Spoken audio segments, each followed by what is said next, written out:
After a little over 3 years in development, the Inkscape team has launched the long-awaited version 1.0.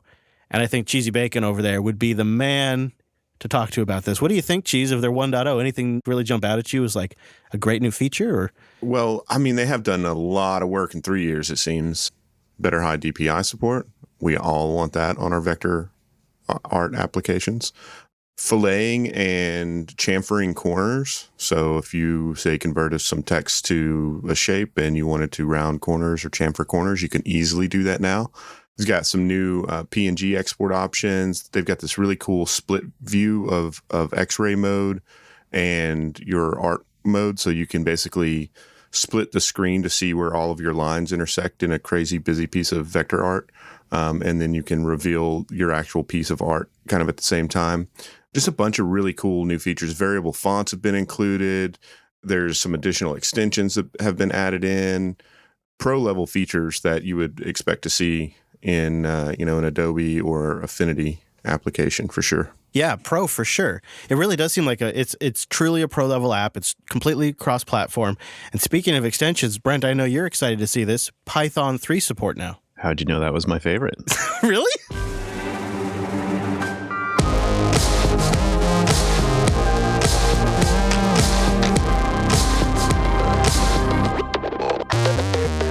Hello, friends, and welcome into 352 of your local Linux talk show. My name is Chris. My name is Wes. Oh, fresh from the woods episode right here for you all. It's a big show today. In-house, we have the System 76 Lemur Pro. In my hot little hands, I barely can even feel it. It's so light. Let's play toss, Wes. Catch! Ah! And we'll tell you about the incredible endurance test I put this thing through. I thought to myself, it seems to me System 76 is really signaling that this laptop has an impressive battery. So let's see how impressive it is. I took the laptop and I took my cell phone and I went into the woods and spent a 12-hour workday in the woods with this laptop. I'll tell you how it all went a little bit in the show. So that's why there's moss in your beard. Yeah, I'm going to keep it. But before we go any further, I got to say a big howdy to Mr. Bacon. Hello, Cheesy. Hey there. They need to contract you to take their product photos too, because you were taking some awesome photos of that lemur. Well, thank you. I mean, there's a lot coming from you. Well, I appreciate that. I posted them on the old Instagram. I got a link in the show notes to the album. So if you want to see what the sucker looks like out in the woods. So just a man with his laptop and his camera phone, Cheese. It was a beautiful thing. It was beautiful. And of course, a huge, massive, time-appropriate greetings to that virtual lug. Hello, Mumble Room. Hello. Wow, Howdy. happy Linux Happy Tuesday. We're hitting 40 people just about in there now when you combine in the quiet listening too. Incredible. And I'm happy to say that Phillip from Manjaro is here today to cover some cool Manjaro news. Hello, Phillip. Hello. Thank you for joining us, sir. It's great to have you here. I'm excited to get to your news here in a moment. But we have a little bit of follow-up we need to do on the show right here at the top because it's something the audience has been asking about. It's something we committed to, and there has been some recent developments. Are you ready, Wes Payne? Standing by. Wes Payne, it's time to live update our Arch server right here. See how it goes live on the show. Now, recently, behind the scenes, we switched this box to the LTS kernel.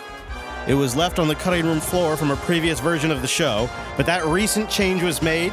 Our Arch server is now powered by that LTS kernel, but it's time for a big upgrade, including System D, a new version of WireGuard, and much more. So, Wes Payne. Logging into the server. Good man.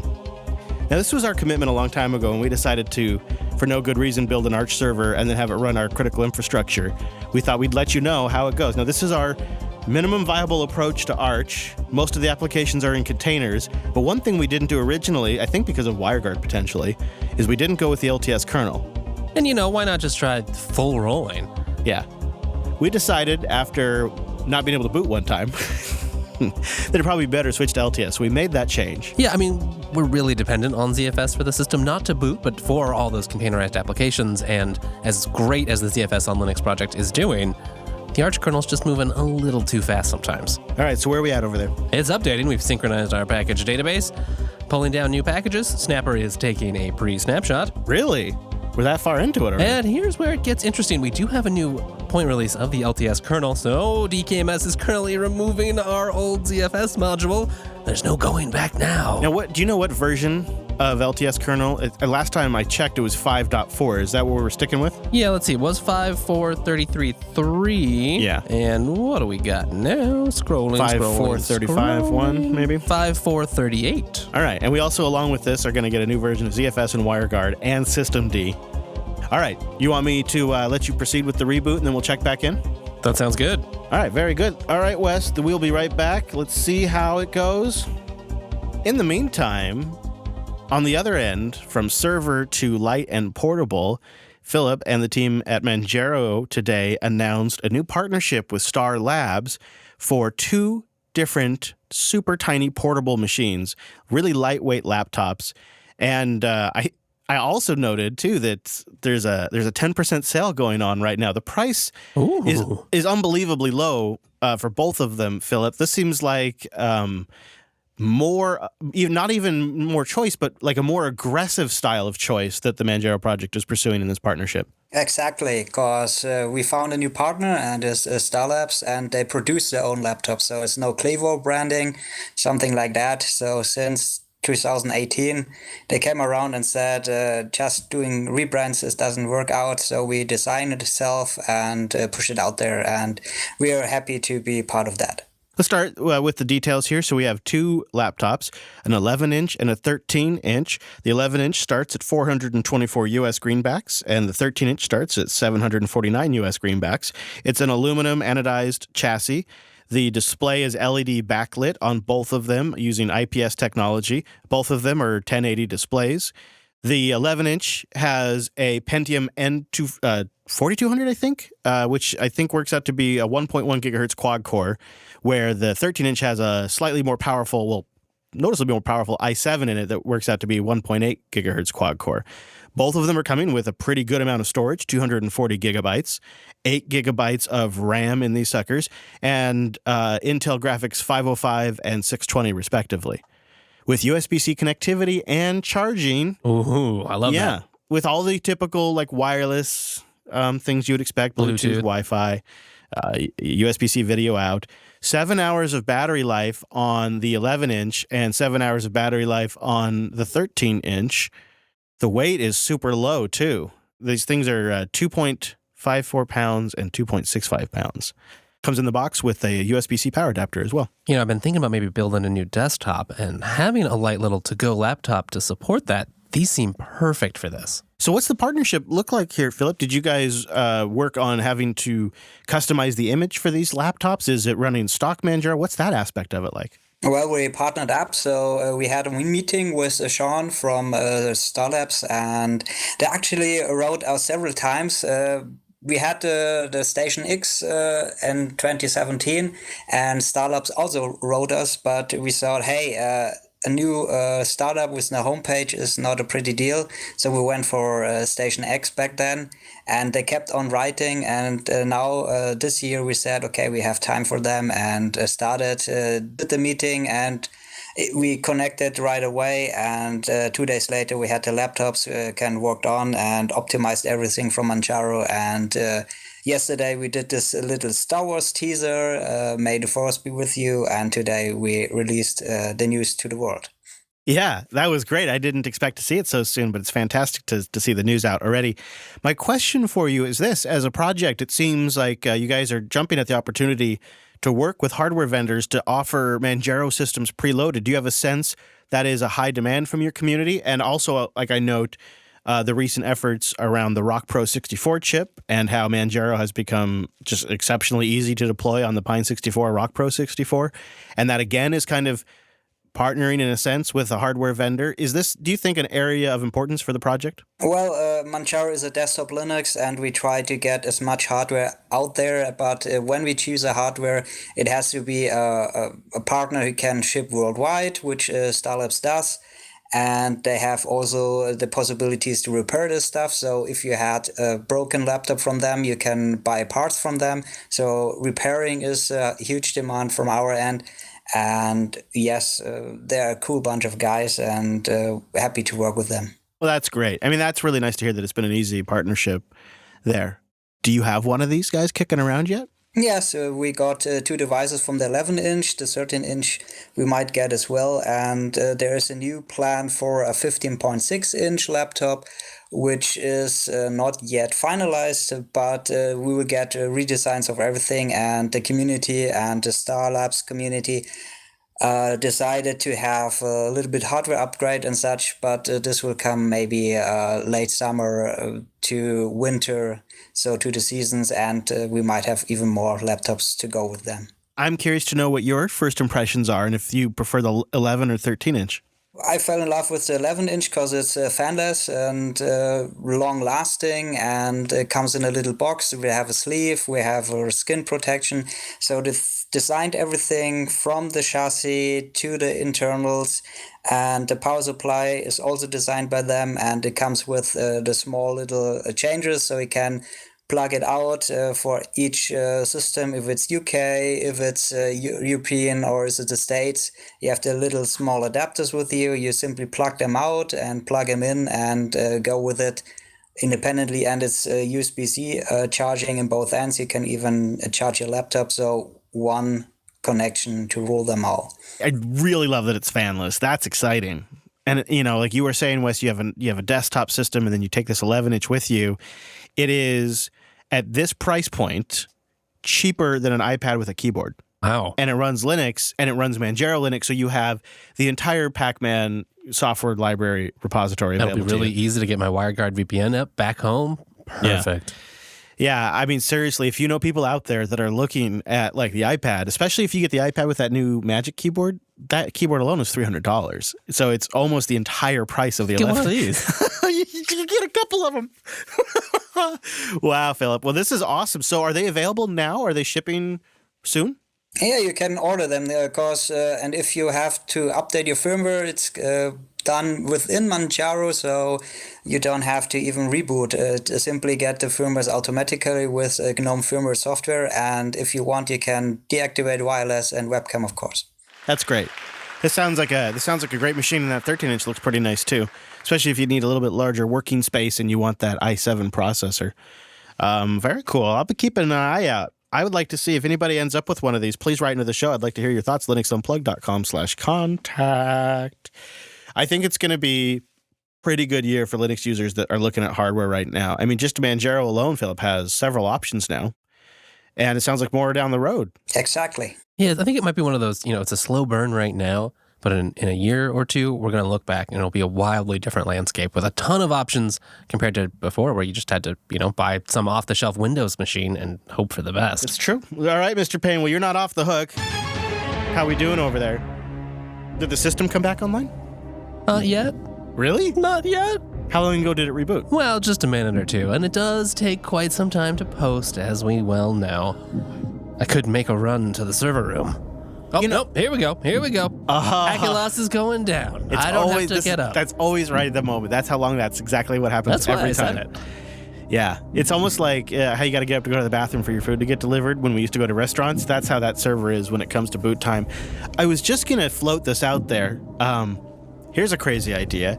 You know what another safe way to run Arch as a server would have been? To put Proxmox or something on that and then run Arch server as a VM. Where's the fun in that, though? Then we could have at least gotten the console from here. All right, so we're back up? Looks that way. I see ZFS file systems. You do, huh? I think we're still starting up. Okay, applications seem like they're starting. Let's see. Final seconds, Wes. Did everything come back online? Yeah, here we go. Really? You got it? Are you declaring victory? I am declaring victory. We've got the new systemd, new kernel, continuing to work with ZFS and WireGuard. Congratulations, sir. That is, I think, longer than I expected it to last at this point. I think we have crossed that threshold. What I'm really happy about, too, is that, we've got rid of the DKMS for WireGuard, which is great, but we still have that for ZFS, and we will for the foreseeable future. It just keeps working. We haven't run into a problem where we had to go futz with getting the ZFS systems remounting, cleaning up all the stuff that gets kind of broken when that happens. It's just rock solid. I'm still loving it. Lean, mean. And when you do the updates, it's not hundreds of packages. It's 15 at most, maybe. Yeah. It's pretty light. You know, I will also say we switched it up. We've been using the Yay AUR helper written in Go, and that's been really a dream. It's just fast, works well, it's easy to update, and hasn't broken yet. Yeah, I'm using that on my Manjaro workstation too. And then I get all of the AUR updates done at the same time. I like it. And it's actually really good too. The other thing it's really smart about is it realizes that sometimes there's AUR apps you want to skip. And so right before it does all the AUR updates, it asks you, would you like to skip any of these? And it gives each one a number value. And you enter that number value. It can be several with commas. And then it'll skip those packages, which is nice because I have a couple of things that do take quite a while to build that I don't need. I don't need that right now. I'll do it later. Yep. And so I like that about it as well. I'm wondering, Cheese, did you see that the Raspberry Pi Foundation has released a high-quality camera, and the kind of special thing about it is it has a standard camera mount as well. Did you see this sucker? I didn't. It was kind of like Christmas whenever I opened up the dock and I started looking and I saw it and I was like, this is really freaking awesome. The fact that, you can add Type-C and CS mount lenses on it.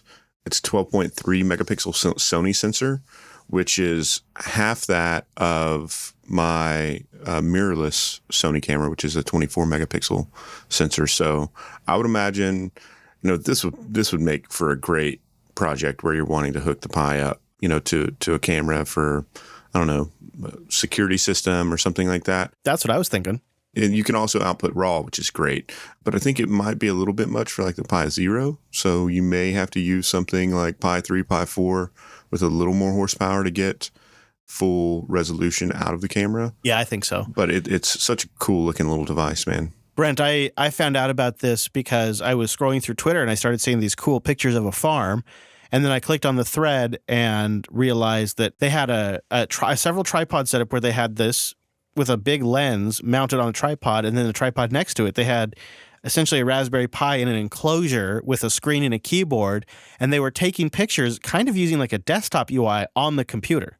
You know what I'm talking about? These kinds of setups where it's like the camera's connected to the computer and the computer is actually managing the photography. We call that tethering. They're essentially tethering with this camera. And I think the Sony IMX477 sensor is just a camera phone sensor, but you can put real glass on it. What I'm really interested in is something I've been dreaming about for like a decade now is, could this be the beginning of open source, like pro cameras? Because we haven't seen anything like that ever, but that's a dream of mine. So I wonder if this is just the very tip of the beginning of that. That would be very, very exciting. That's the exact thought I had when I looked at this setup at the farm they had there. And they were basically taking some of the promo pictures for the announcement of this thing, and it was a Linux desktop.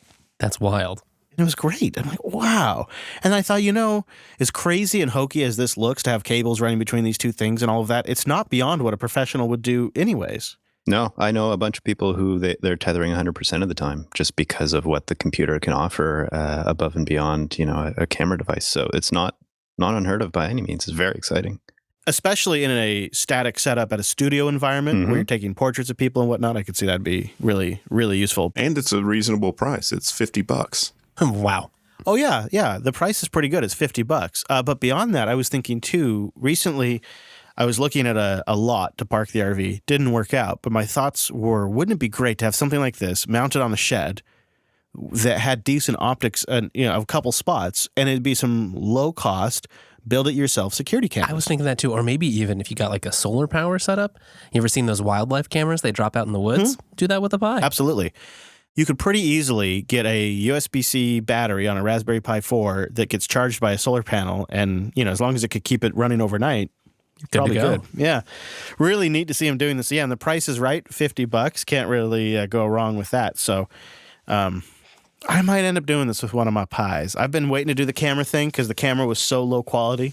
It does appear that it is sold out from the 3 of the 5 vendors. So Micro Center and CanaKit have it right now currently. I ordered one. Oh, you got in already. I did, yeah. Sneaky. I got to do it for the show, right?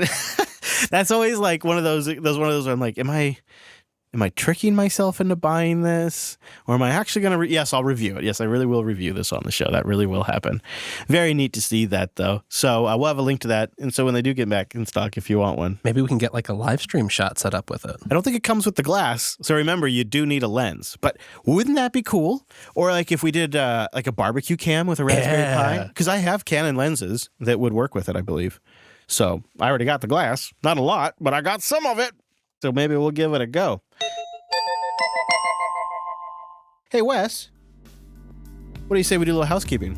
It's about time. So we have some things to get into. So the platform for training on Cloud Guru has now support for playgrounds where you can go run a server. And check this out. Already, they've added Ubuntu 20.04 support. When I started Linux Academy, I was like, guys, we got to stay current with Ubuntu. We got to stay current. Like, it's important now. And it's so cool to see that. So that's out there now. If you have a Cloud Guru or Linux Academy platform account, check that out. If you're going to learn stuff, you might as well learn on the latest and greatest. Also, I'd love to have you live. We have a great time with our live stream. Incredible. Sometimes we hang out. Sometimes we're waiting for a guest, or sometimes we got a technical issue. We'll hang out for a little bit and do a little millionaire or something like that on the live stream. It's really just like getting some extra show. It's extra show, yeah. Some people will put it behind a paywall, but here we just give it away for free. jblive.tv, noon Pacific, jupiterbroadcasting.com/calendar to get that converted to your local time. Now, Drew has got a little side project that I think some of you out there are going to love. Televised table reads. The first episode is live on Thursday, 8 p.m. Eastern. And Brent will be narrating. How did he talk you into that, Brent? It's Drew, so I'll collaborate with Drew on anything, pretty much. Drew, rumor has it that you're in the back office. Drew, do you have anything to say for yourself back there? Yeah, this is something that I've been wanting to do for a little while with all the social distancing. You know, nobody can go out and see live theater or anything. So I thought, well, I'll bring it into your living rooms. So we're going to do it on YouTube Live. First episode, Thursday, 8 p.m. It's If You Go Out Into the Woods Today by Liz Sauer. And it's really great. I'm looking forward to it. Right on. So that'll be Thursday, 8 p.m. Eastern. And you can get updates at TV Table Reads on Twitter. I know what I'm doing on Thursday. Yeah. I mean, once Brent was in, I was all in. I'm watching. Oh, you guys. No pressure, Brent. No pressure. Yeah, just don't mess it up. There's a bunch of other people collaborating. We did a little bit of a read through a few days ago, and man, did we ever have a lot of fun. So it's cool to collaborate with some really great voice actors and writers and everything. So you guys practiced? Wow, we never do that. No. Wow, okay. All right. We better up our game, Wes. Well, this Sunday, like every Sunday, there was a Unplugged. You hear us talk about our Mumble Room and our live stream, but I know it's the weekday, so it doesn't work for everybody. We do get together every Sunday, same bat time, just a different bat day, at noon Pacific. Same Mumble Room setup, so it's a good chance to get Mumble rocking, get your audio dialed in, and then if you ever could join us during the week, you already have it set to go. But if not, we're getting together every single Sunday. Man, did we get into a lot last Sunday. Yeah, also to clarify, we're just hanging out in the lobby too, so no need to get any special room. Just connect to the server and you'll hear everyone there. Yeah, you can also find details in the dedicated Geek Shed IRC room. So on the irc.geekshed.net server, there is a dedicated channel just called Unplugged. You go in there and do that. Also, shout out to Colonel during the lug. We were just sitting around yakking, and this Logitech TrackMan Marble FX controller, or I think it's a trackball mouse thing. It's just this crazy thing that Drew was just going on about. And he said, oh man, I wish I had one. And Colonel says, hey, I got one. And he's going to send it to you. Did you get it yet, Drew? I got it. I got it just the other day. What? Yeah, I need to get a converter because it's still an old PS2. They never did release a USB version. But yeah, it's sitting on my desk waiting for that part to come in, and I'll be using it. He also sent a couple N95 masks over for me too, which was just super sweet. What a nice guy. Yeah, thanks, Colonel. How about that, Colonel? Just the incredible community connections when you can, hang out with like-minded folks. It's amazing. So that'll be going on this Sunday as well. I experimented too with setting up my mobile. Mobile mumble. Yeah, so that way I could be moving about and join. It was, so that way I could, be washing dishes and chatting. Who doesn't want that? Sometimes you got chores on Sunday. That's just how it goes. Sometimes you got to work. All right. That is the housekeeping. So this week in studio, we have the Lemur, or perhaps properly pronounced Lemur I think that's it. Yep. Thanks. Yeah, that confirms it. This is the Lemur Pro from System 76. And I think the most striking thing about it is the 14-inch screen and thin, lightweight aspect of it. But this unit comes in a couple different configurations. This unit is, as sent to me, an i7 at 4.9 gigahertz. It's the 1051 0U. Well, what a clock So it's speed. a 10th generation, and it can peak up to 4.9 gigahertz. Insane. Yeah, my brain barely comprehends that. This unit, as configured, shipped with 40 gigabytes of RAM. Wait, what? So it beats the new MacBook Pro 13-inch, because that can only go up to 32. This goes up to 40 gigabytes. It has 8 gigabytes soldered into the motherboard, and then it has an additional user serviceable slot. Whoa. That is wild in a laptop that thin. Yeah. Unheard of. Yeah, it also has two M.2 NVMe slots that you can put to storage, and those are also user serviceable. This one is configured, came with 500 gigabytes of M.2 storage, and a 1080p matte display, which is pretty nice. And I have some pictures that are linked in the show notes if you want to see what it looks like. It is one of those, somebody in the chat room asked earlier, could you mount it to the wall like you can with a ThinkPad, where it opens up completely flat? In fact, it opens up so far that it kind of even bends backwards if you want to a little bit. A little over 180 degrees. Yes. I did put a picture of that in the picture album if you want to see that. So it is that style of hinge, and the hinge feels pretty sturdy. It like stays wherever you put it, even when you're carrying the laptop around and whatnot. It's funny right now. It's complaining because the battery is very, very, very low. Right now with there it goes. I was gonna say with 5%, I think it's not gonna last much longer. But yeah, I think it just died on me.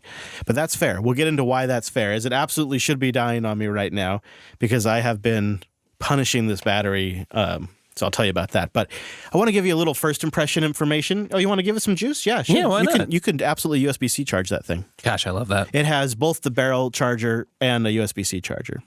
So, yep, there you go. Good idea. We'll give it a little juice. It deserves it. It has earned it. So a couple of first impression items. It's an aluminum style housing. Is that actually aluminum or is it a really glossy, hard, whatever it is? It may not be aluminum or not, but it's very lightweight. And it has a backlit keyboard, and I would rate the keyboard as better than the butterfly-style MacBook keyboard. Not quite ThinkPad level. It's in between. Usable. Yeah, definitely usable. Actually, on day 4, my spacebar started to stick a little bit, but I just sort of rapidly Rapid just fire. banged that sucker for a little bit and did the right thing and just hit on it for a bit, and it fixed it. The 720p webcam's mostly fine. It's all right. People specifically wrote in a few questions, so I'm addressing those right now. Like Eddie wrote in, he said, I'm curious to hear your folks' opinion on the speaker quality of the Lemur Pro. I had a previous generation, and my expectations for built-in laptops speakers aren't high, but they were underwhelming at best. I wonder if any attention was given in the new Lemur Pro. What's your impression of it? You and I both listened to it. What's your take on the speakers? Not as bad as I expected, honestly. I mean, I think better than the ThinkPad that I've got right here. I'd say by a titch. Yeah, not amazing. It's not a MacBook quality speaker or anything like that, but it was listenable. It's probably just a titch better than ThinkPad, and the ThinkPads are barely listenable, and Right. then this is, you're definitely going to hear the video you're watching. You'll be able to make out the vocals just fine. It has 2 down-firing speakers on the side, so if you have it on a hard surface, it sounds a little bit better, versus if you have it in your lap, it's a little bit harder to understand because the speakers are down-firing. So that's one thing to consider if you care a lot about that. But it does have a headphone jack, so you could go that route. Like I said, USB-C. It does USB 3.1. It has power delivery support, DisplayPort support, but no Thunderbolt support. Aww. Yeah, and not too uncommon, I think, in this form factor. I would love to see it, though, because then you could eGPU this sucker, and that would be really, really nice. A couple other things that you'll notice after more than maybe this is your second or third impression after you've been using it for a bit. System 76 advertises that this thing uses their open firmware in it, and practically speaking, I think the biggest way you notice that is unbelievable boot time. It resumes from sleep freaky fast. It boots at warp speed. I don't know how to describe it. Like you power it on. Actually, this is how fast it boots. Is I powered it on. Wes, you were sitting there, and I was like, "Did I get it?" And we looked at it, and the OS had booted, and we're like, "Oh, wow! I guess I had gotten it." It just We were confused about what was going on. Yeah. when you would expect about your screen to be lighting up for like your post screen, that's pretty much when you're at the OS. And I got to say, folks at System 76, Jeremy in particular, they've been really doing a ton of work. I mean, there's Core Boot on here. There's their own embedded controller firmware, as well as a whole bunch of other gadgets.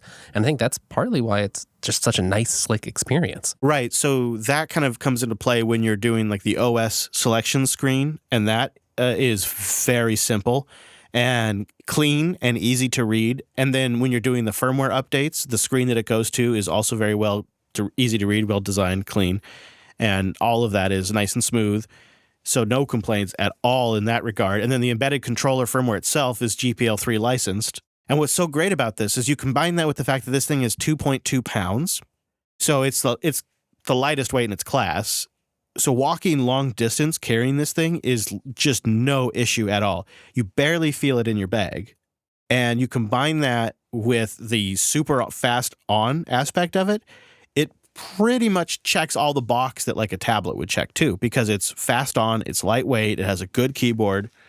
It's really something. Also nice when all these customizations is the Intel management engine has been disabled. And that's a nice little plus that you don't get from most laptop manufacturers. I think, too, the other kind of still hard to get these days is the user serviceable aspect of this thing. Right. There is 12 screws you remove from the bottom panel of this laptop. You can service the drives. You can service the CPU fan. You can easily install. In fact, there's even a guide on System 76 support website on how to refresh the thermal paste if you live in an area where maybe that might be necessary. Wow. Mm-hmm. And then, of course, the storage and the RAM and all that is very accessible. So let's talk about heat for a moment. There is the benchmark side to this, and then there is the practical day-to-day use of it, which I did a lot, extensively.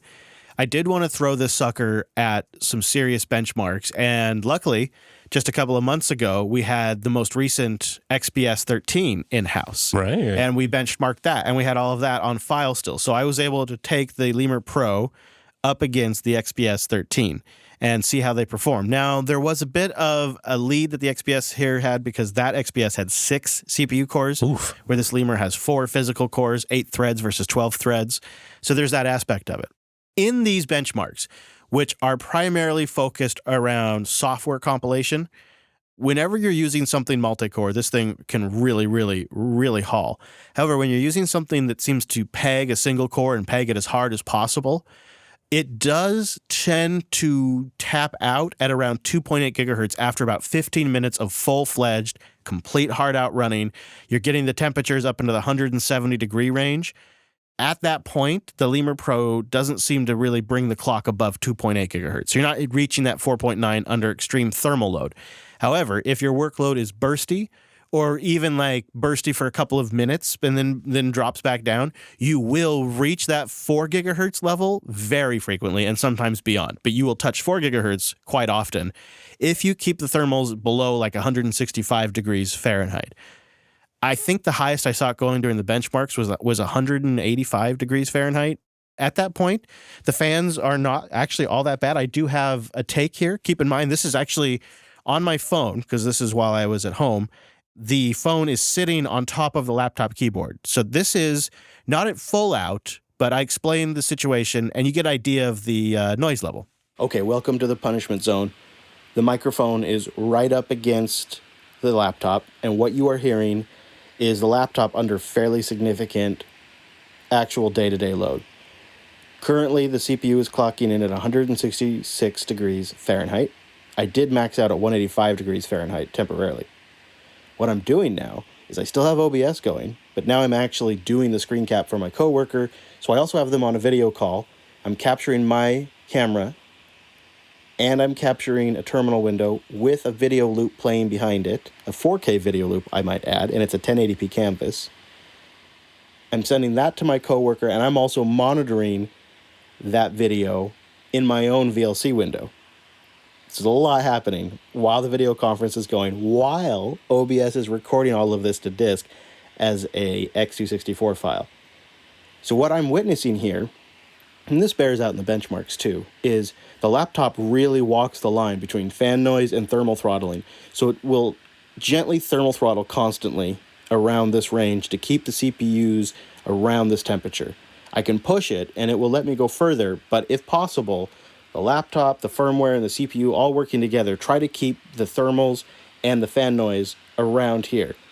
So this is about as loud as this thing gets during real life punishing use. If you don't push your laptop this hard, you won't even hear this. It stays completely silent.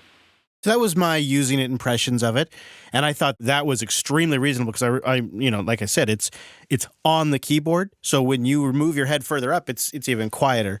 And Jeremy, since you've been able to join us now, I'm curious on how that firmware is walking that line, because right as I received the unit, there was a firmware update that seemed to kind of adjust that curve a little bit. We wanted to maximize the wattage that we could get out of the CPU. What we're looking at is not frequency, but wattage, and the reason for that is when you're doing multi-core labor, the frequency is much lower, but the wattage is much higher. So if you have something that only uses one core, you can get up to that 4.9 gigahertz, and you can stay there for a very long time and never hit thermal throttling. But of course, if you're at a multi-core workload, you can't get that high in frequency before you start to hit power limitations and thermal limitations. So we try to keep the CPU indefinitely around 20 watts. These CPUs are typically supposed to be at 15 watts. I kind of missed the comparison with the XPS 15, but I believe that they're setting their power limits at 25 watts for short term and 15 watts for long term. Oh, okay. Ours is set at 30 watts or 35 watts and 20 watts. So we have a much higher boost when we're doing a short workload and much higher thermal output when you're doing a long-term workload. And then on the fan side, we want to keep the CPU around 88 degrees. That makes the skin temperature reasonably comfortable. We don't want to burn people, but we want to get as high as possible while maintaining a skin temperature that's tolerable. So what we did is set the thermal throttling at 88 degrees, and we were able to run with the fan speed that we use as the maximum fan speed indefinitely at 20 watts thermal output. It can actually go up to around 22 watts indefinitely. So the first fan curve we released was basically the same fan curve, but boosted a lot higher, so it would reach 100% fan speed. And that fan is a very powerful fan, very high RPM fan. We don't need to utilize its entire range to remain performant. You'd be able to push the thing up to 25 watts, but then the skin temperature gets so high and the noise gets so high that it doesn't really make a lot of sense. So we found a nice balance, having the fan max out around 60% RPM, having the CPU throttle at around 88 degrees, and having the power limit set at about 20 watts. That ended up being a really good balance. I have to agree, because in my benchmark testing, I could really see that kind of that balance happening. But in my actual day-to-day, fairly aggressive workload where I was really trying to see what it could do, but I wasn't trying to artificially push it, it really did a good job of walking that line to the point of where most of the time I could never even hear the fans. And Cheesy, to that point, I think you had a question about sort of how the thermals were monitored during the design of this thing. At the Superfan event last year, you guys had just built the isolation booth so you could measure the Thaleo fan speeds and the new fan curves. Did you put the new Lemur in that same isolation booth to measure those fan speeds and noises? We did a few times, but the final fan curve was not developed there because, all of us are in our own isolation right now due to coronavirus. So of course, yeah, right. The situation is, we brought the decibel meter. I have very quiet spaces here in my house too, and we have hardware spread amongst us. So we were able to achieve the same effect without using the completely sound isolated booth. Colonel, you have a bit of a theoretical question regarding the firmware and those fan curve thresholds. Yeah, so if you guys are running a custom firmware, would you be able to expose those thermal thresholds and the fan curve algorithms to the users and make those user configurable, maybe by going into the UEFI somehow? Absolutely. Right now, the configuration is completely hard-coded, but I would expect to be able to dynamically set those as part of the System 76 power daemon. And we already do that on our Thalio line for the fan curve. It's set in user space. But the important thing for me with OpenEC was that it would work regardless of the user space or kernel running on the machine. So the Lemur Pro, the firmware design, and the EC firmware, both of those are designed to be as driverless as possible. So you install, for example, on some of our other laptops, you'd need to have System 76 software installed in user space to get 100% hardware support for things like keyboard backlight or the airplane mode button. In this model, everything defaults to a hardware managed, embedded controller managed setting before being overridden by the operating system, if the operating system supports overriding it.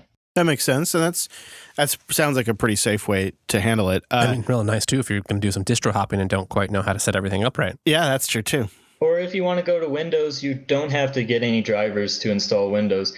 This is the only core boot system that has good Windows support, as far as I can tell. I hadn't thought about that old Windows OS. Because we're using UEFI as one of the things. Other core boot vendors, they're using something else. Chromebooks use depth charge as a payload. Purism uses heads, which uses CBIOS, I believe. So we're the only ones that are offering basically the same level of compatibility across distributions as proprietary firmware offers with this Lemur Pro. I got the sense just by some of the positioning, but also, I don't know, maybe by the way it was sent out and whatnot, that battery life was a pretty big focus of this laptop. It's got a 73 watt hour battery.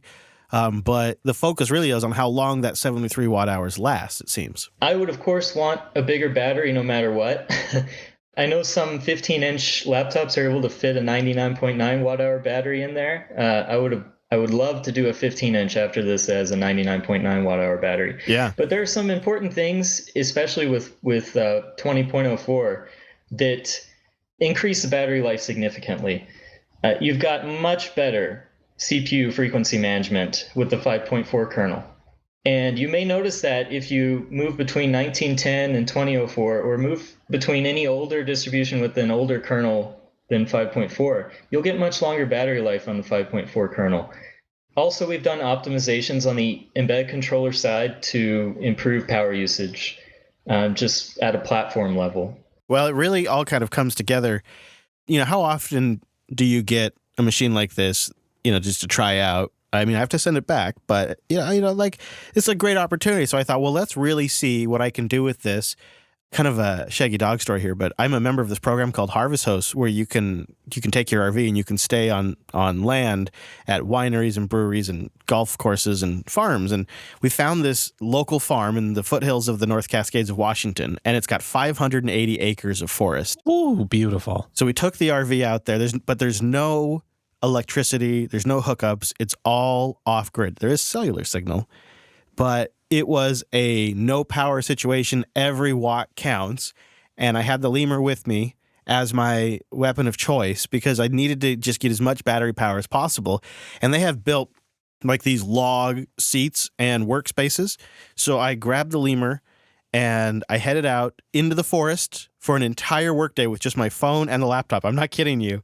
And I recorded a couple of thoughts. The audio is not incredible because I just had my phone with me. But I wanted to capture stuff as I was experiencing it on a laptop where every minute of battery life mattered. And I had some complicated work to do that day. I have arrived at my working spot for the day.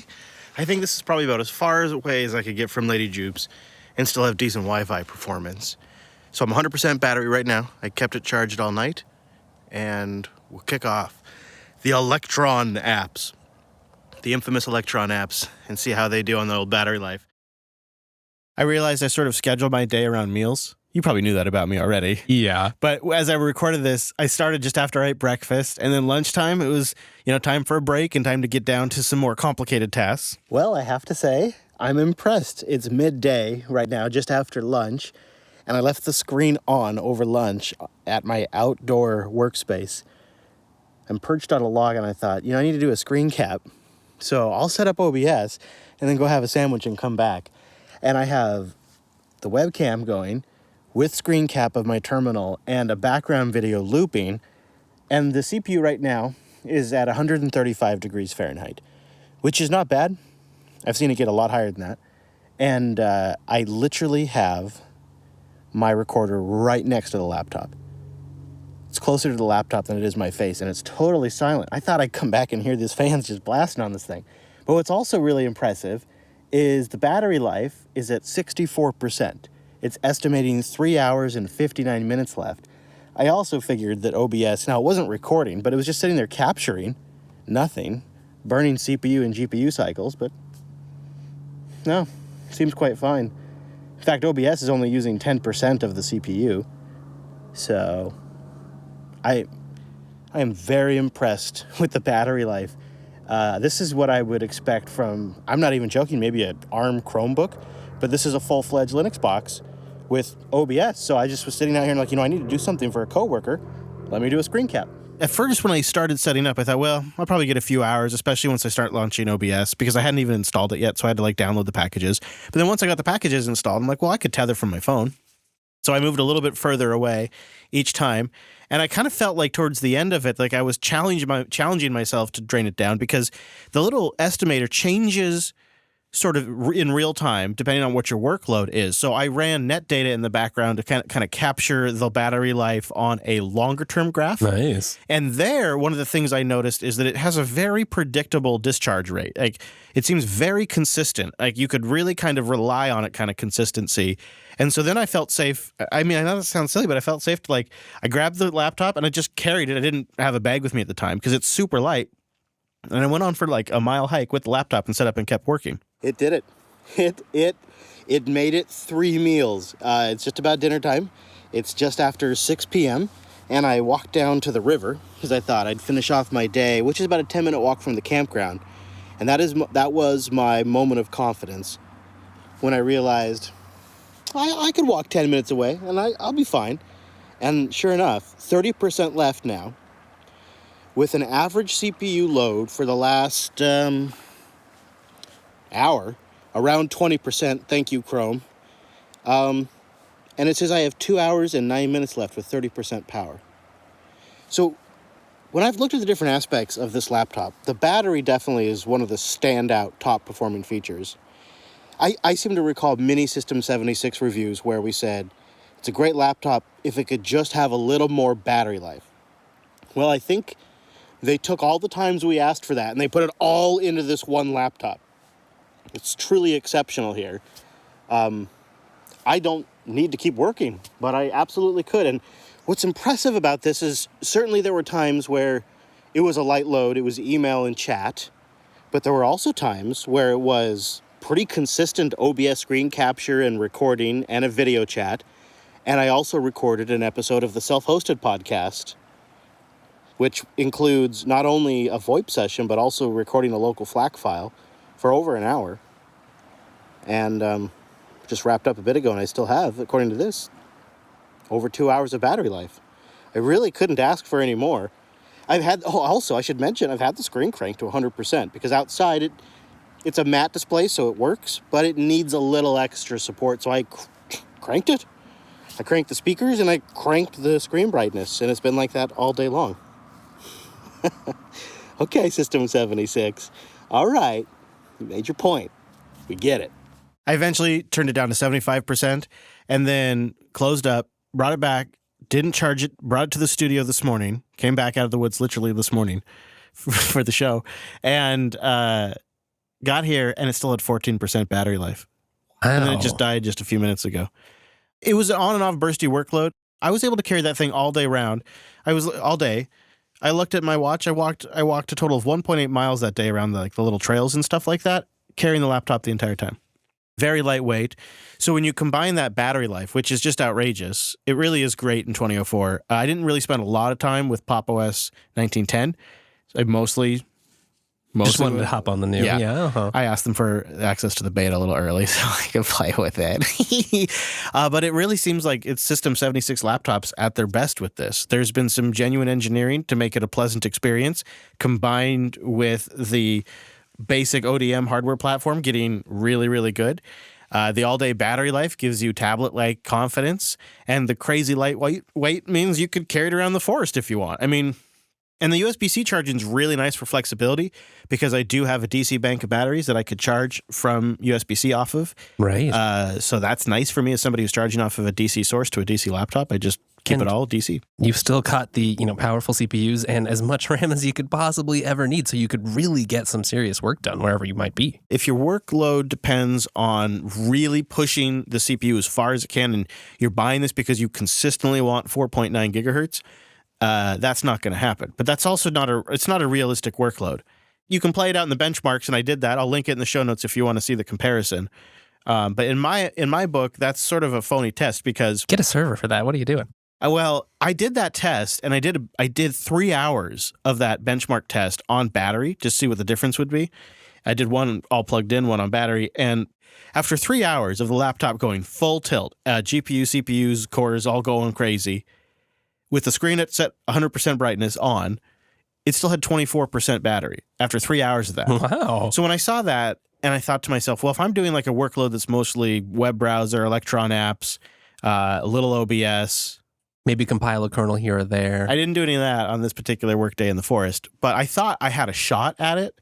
But what I learned is when you do more real world stuff and you don't do the synthetic benchmarking, it actually performs even better than you'd expect.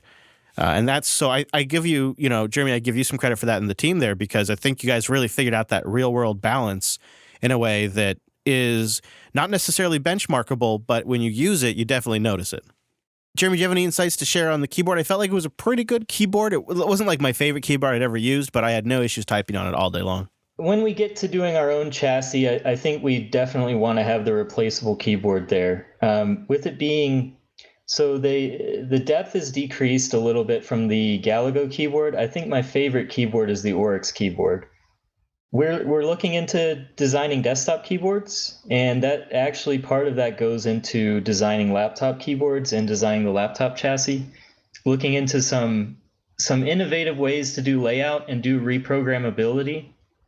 And hopefully we come up with something better because I don't think I've ever met a laptop keyboard that I've really been attracted to. Anytime I'm at a desk, I want to hook up an external keyboard to it. Any laptop I've ever had. Doesn't matter if it's a ThinkPad X220. I just don't believe that there's ever been a laptop keyboard that's really been comfortable to work on for an entire day if you're doing stuff like I do, programming. Well, you know what I think? I think that's just the kind of thing I want to hear a guy who's working on replacing a keyboard say. Because absolutely. I agree. None of them are as good as they could be. I think my T480 gets there close, but if I'm being honest with you, I'd still take a full-size desktop keyboard. Right. I mean, day. Once you pop over to the mechanical keyboard, you're just too spoiled. Yeah. I can compare though. The Lemur's pretty good. Compare it to the XPS 13. I actually have one of those from before I started working at System 76, and it's way better than the XPS 13s. And of course, it blows the MacBook 2018 out of the water. Oh. I don't know. I haven't tried their Magic keyboard, but I'm pretty sure Magic. Yeah. You can't just throw the Magic adjective onto something that you were selling in 2010. Decide not to sell because it was too expensive and too thick. Pretty sure that's exactly how it works. I think you just nailed it, and I agree. It was a great experience, and I think it's easy to say, okay, yeah, that's not so crazy. The Surface Book could get XYZ, or the MacBook Air can get this. But this is a fully integrated Linux solution from the vendor OS and the firmware that obviously was relevant, and I received pretty close after I received the device, to the nice firmware boot experience where you're choosing a boot device, to the choices that were made in the fan curves and the thermal curves, to just the selections in the brighter screen and some of those aspects, plus the nice slick System 76 and carved logo, which looks extremely nice. All of that kind of comes together with the updates in 2004, with the improvements in Pop! OS, which we'll talk about next week, all kind of lands to make something that is, in the past, I think, unachievable for Linux users. And now I think it's close to almost being what we should expect. At the same time, it's actually here in a real package that you can buy today. And this is one of those things where you can get this thing, you can charge it with USB-C. That's remarkable. You can hook it up to a monitor that does power pass-through and essentially have a complete dock-like experience. Ooh, nice. With this laptop. And it'll stay quiet when you're on your conference calls. It's got a micro SD card slot in there, so when you want to download your photos, it's not a big, huge hassle. And I'm really impressed because as someone who's been buying these types of laptops over the years, trying to run Linux on them, or either because they came loaded that way or I loaded on there myself, I don't think I've ever had an experience quite this smooth. And I, for a bit, jumped around. I put vanilla Ubuntu 2004 on this, ran perfectly fine. And then when I got my hands on Pop! OS 2004, switched over to that. And of course, that was super smooth. The recovery environment's nice. The setup is super slick. Pop Shop and all of that we'll talk about next week is in there too, and it all comes together in quite the package. Like never before seen. And I actually legitimately mean that. It really seems like quite a balance. There's been a lot of thought on System 76's side to where this machine fits and what it's good for. And it's nice to have something that answers that all-day work battery life. I mean, like I said, I put it in the bag, showed up here at the studio, still had like 14% battery, and I just don't understand how that's practical. It just seems ridiculous. Especially with 40 gigs of RAM in that sucker, of DDR4 RAM. Also really nice to have. I don't know about everyone else, but sometimes you leave your house and you realize you didn't grab your charger. Oh, that never happens to you, Wes. Well, all right. Do check out the pictures in the show notes because it's a nice looking machine as well. Can be a bit of a fingerprint magnet, but I just wipe it down. Took the pictures and wiped it down, and it's not so bad. Could also be that I'm a little messy. A tip came in from Mike on Audio Recorder. He says, regarding the conversation about recording different audio sources on your PC in episode 350, you mentioned there's a GUI tool for the Mac. He says, are you aware of Audio Recorder for Linux? It's on Launchpad. He says it offers the capabilities you discussed, and it also allows for user-defined audio sources. For example, you can select both the Spotify app and your mic input if you would like to record your own karaoke session. I mean, assuming that's your thing. We did know, actually. But only just recently. We'd been talking a little bit behind the scenes. Obviously, the team we're all audio geeks over here and always looking for easier ways to grab clips and just quickly record audio when you don't want to get a full DAW out of the box and set up. Audio Recorder is super handy. Yeah. Well, I think the Choose Linux team picked it as a pick forever ago. Yeah. So we kind of known internally, but we didn't really remind ourselves about it. But what I have been finding that really works well for me is I can't remember the command now, but it's an FFmpeg command, I think, that takes an input audio device.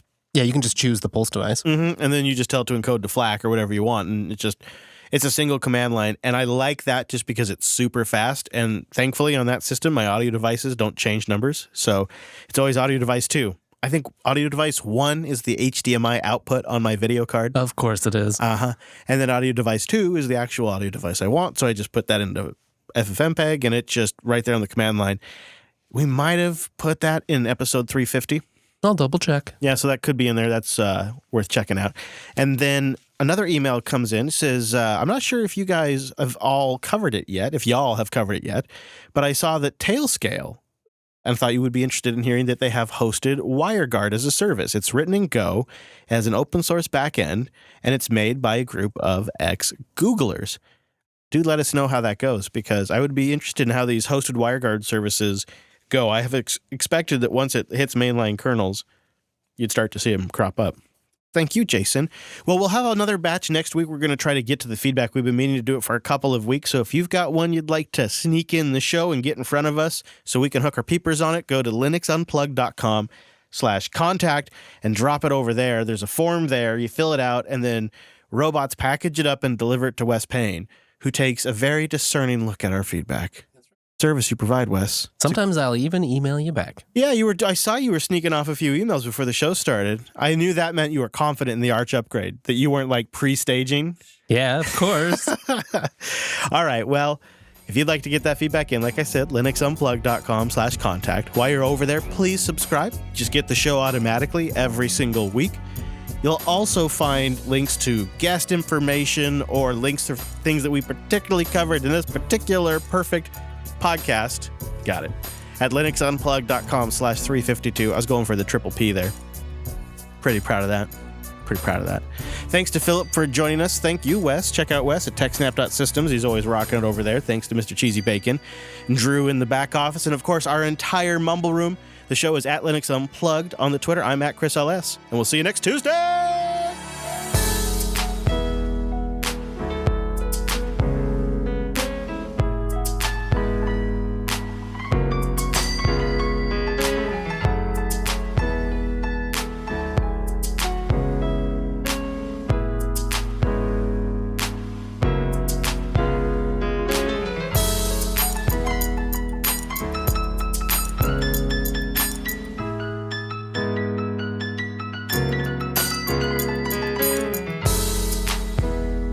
Before the post-show proceeds, I believe we have a back office correction, real-time back office correction from Drew in the control booth. Drew, pipe in from the control booth, and could you update us on the mistake made at the end of the show there? Yeah, so audio recorder appears to be something different than sound recorder. Damn it. We had covered sound recorder in Choose Linux, which is a GNOME project. Flipping the table over here. Yeah. Audio recorder looks pretty cool, though. Okay. All right. So those are two different apps to do a similar job. That's amazing. So sound recorder is the one you guys covered, and audio recorder is the one that Mike wrote in about. All right. So it sounds like we have something else to check out. Very cool. All right. Thank you, sir. Did the Mumble Room have any topics that didn't make it into the main show that we wanted to cover in the post show before we get out of here?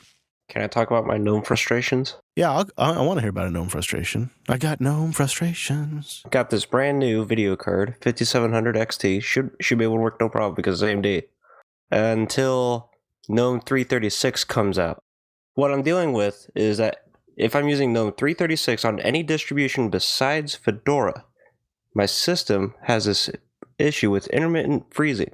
And I've isolated it to GNOME because I have the problem on Arch, I have the problem on Ubuntu, and I have the same problem on Debian Unstable. So would the Fedora difference then be that Fedora is just using Wayland? It happens on Wayland and X. Oh. Yeah, that's the problem. I don't know what the difference between Fedora and all the other ones are, other than Fedora works a little bit more closely with the GNOME team, maybe? During the freezing, do you have high SSD I/O? No. Are you sure? Yeah. Because it happens mostly when I'm just using the web browser. Oh, my friend. So, this is interesting because I have an AMD. Mine is not nearly as nice as yours. Mine's only it's a 580. But this is a saga I have shared on the show before. So if you think about it, it kind of makes sense. But I ended up doing a lot of reading, got some few pointers from the audience who've also run into the same issue. And what it kind of came down to is there is a I/O contention issue when both your disk is getting some access and your GPU is working at the same time. There is, for some of us, a lag effect that happens where it's like your entire system locks. Sometimes it just manifests as your mouse getting jumpy. Sometimes it's a full system lock.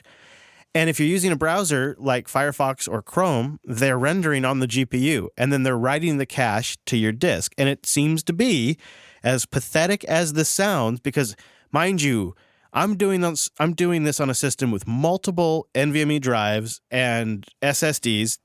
Everything is fast as hell. 12 cores, 64 gigs of RAM, AMD 580 graphics, and I'm getting these freezes, lockups, and stutters. And what I did is I got the profile, what's it called, Wes? The profile service daemon, I think? Profile sync daemon. Thank you. Profile sync daemon. And what that does, as ridiculous as this sounds, is it syncs and then tricks your browser into using your cache out of RAM, which not only makes your browser noticeably faster, even on a fast system, but it removes that disk I/O aspect, and it solved my lag issue. And so now I run my browser cache out of RAM, so that way I don't have this problem. It's only on that one system. I do not have the problem on any of my other Linux boxes. but I absolutely have it on that one, to the point where I nearly just went back to 1604 because it does not happen in the Ubuntu kernel. You could test this on your system, but in the kernel in Ubuntu 1604, it does not happen. Like the older kernel, something's different. It is something that started happening in like the 5 series kernel going forward. Minimac actually done a challenge of changing over to using the Profile Sync daemon just this week, just to see what it would run like. What do you think? I was listening to you last week talk about it, and literally during the show, using Manjaro, I slapped it in 5 minutes up and running. Haven't done anything. It worked beautifully. Now I use the overlay FS as well, so that to minimize memory and to give the higher sync rate. It's worked perfect for me, but I think Mini Mech has an issue. But what I was wondering for that guy who's having this issue is could you run like net data, and then you could see, like, even a couple of seconds after the freeze, you could look at your net data and see like where your bottlenecks are. I tried that, just to mention it, and you may get some insights. I was actually going to suggest that too, Mullet, so that's a really good idea. But what I noticed was, I think, just a big gap in the data during that time. You do experience the same problem. If all of a sudden I had the feeling that my browser was freezing, and I didn't have that before. Normally I have my browser cache just in tempfs, and that worked pretty good. So I saw no real speed increase by changing to PSD now. But what I realized, all of a sudden, I had a web page I was visiting. All of a sudden, I had that page freezing. I was not able to click the links or anything. And then all of a sudden, it came back. And did Profile Sync Daemon solve that or not? I guess the Shemollet uses other settings. The Shemollet uses it in overlay mode, or how we told that. So I probably have to dig the settings and switch to that too. I didn't. See, so for me, I did not have to use it with Overlay FS. I think it is probably better longer term. I probably should look back at doing that. But well, I didn't have to use it. It's just, when reading through it, it said that it speeds up the sync, it makes it slightly more reliable, faster, and it uses less memory. So, I mean, it was win-win. Why wouldn't I use it? Yeah, I think I'll probably circle back, as they say in business terms, and double down on that initiative going forward. But right now, my go-to-browser strategy includes just the basic setup. I'll have to revisit that decision. Profile Synergy Daemon.